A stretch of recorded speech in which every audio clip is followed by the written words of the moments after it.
How to fix WhatsApp video not downloading on Android phone. Hello guys, in today's video I'm gonna show you how to fix WhatsApp video not downloading on Android phone. First open settings and then scroll down until you find apps, and now click apps again, and here just type here WhatsApp and click on it, and here you will find WhatsApp application settings.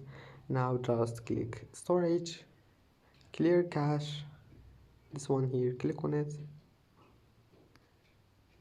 and that's it. Now just click for stop, and if that doesn't fix your problem, go to settings and then storage,